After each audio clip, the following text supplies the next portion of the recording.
Welcome to The Explainer. Today, we're going to do something a little different. We're going to break down a real-life coaching session, and in the process, reveal some hidden strategies for totally acing the IELTS speaking test. So yeah, let's get right into it.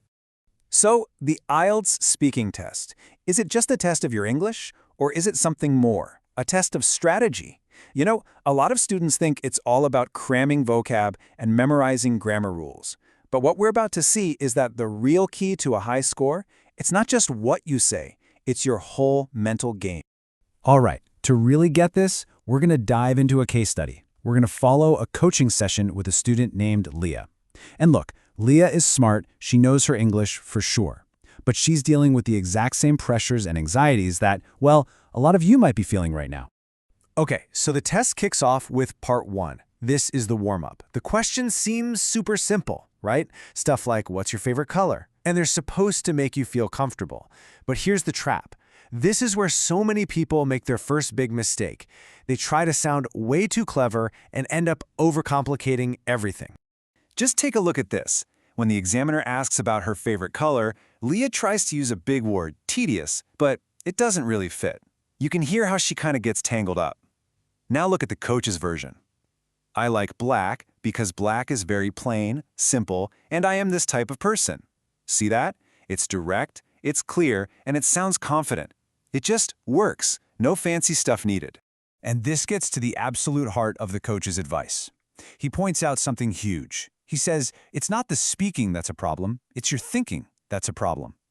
Basically, when her speech gets fuzzy, it's not because her English is bad. It's because her thinking is cluttered. She's trying way too hard to come up with some brilliant, complex idea instead of just saying something simple and clear. And that brings us to our very first rule, our first big hack for this test. Keep it simple. Especially for part 1, forget trying to sound like a walking dictionary.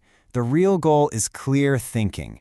Seriously, once your thoughts are simple and direct, your speaking just flows. It becomes easy. Okay, so let's move on. How does this idea apply to part 2? Well, this is the 2-minute monologue, and this is where the pressure really kicks in. You get a topic, you have exactly 1 minute to prep, and then you have to talk for 2 whole minutes without stopping. So, Leah's topic is to describe a piece of music she likes.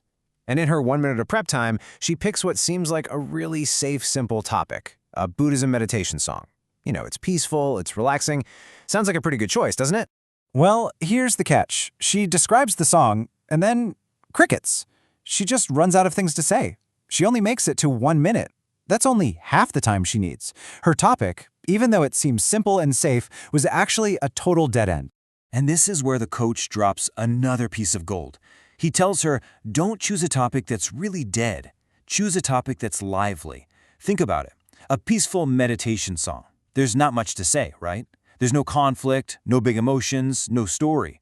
But a lively topic, now that is full of energy and gives you so much more to talk about. So he shows her how to use that 1 minute of prep time like a pro. He's like, okay, instead of that meditation song, what about a motivational song? Why? Because with a motivational song, you can talk about all sorts of stuff. The stress of exams, the feeling of celebrating, the struggle to keep going. You can connect it to your family, your friends, your studies, you see? You're not just describing a song anymore. You're actually building a whole narrative around it. And boom, there it is. Our second big rule for hacking this test. Tell a story.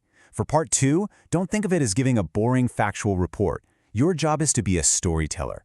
Pick a topic that you can pack with personal details, with feelings, with real examples. Do that, and trust me, filling 2 minutes will feel like nothing. All right, now for the big one, the part everyone dreads, part 3. This is where things get tricky. The examiner stops asking about you and starts asking about big, abstract ideas. They're really testing your ability to think on your feet and discuss complex stuff. So the examiner hits Leah with a tough one. Why do you think countries have national anthems or songs? But here's the thing. There's one word in there that throws her for a complete loop, a key word that she just doesn't know. And what does she do? She panics. She just freezes and says, I don't know anthem. And that right there is probably the single worst thing you can do in part 3. It's a real make or break moment in this coaching session. But the coach's response here is everything. It might be the most important piece of advice you'll hear today. He tells her, flat out, never say, I don't know. Why? Because the IELTS speaking test is not a trivia show. It's not a knowledge test. Your job is not to be correct.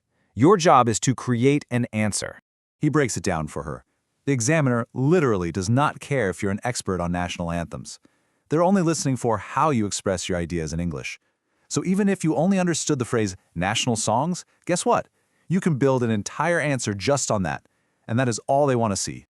And this leads us to our third and final rule. And this one is a complete game changer for your mindset. Confidence over correctness. In part 3, your goal is just to project confidence and keep the conversation moving. You create an answer, you show off your language, even if you are totally making it up as you go along. So, let's wrap this all up. What have we learned? These 3 golden rules, they completely change the game.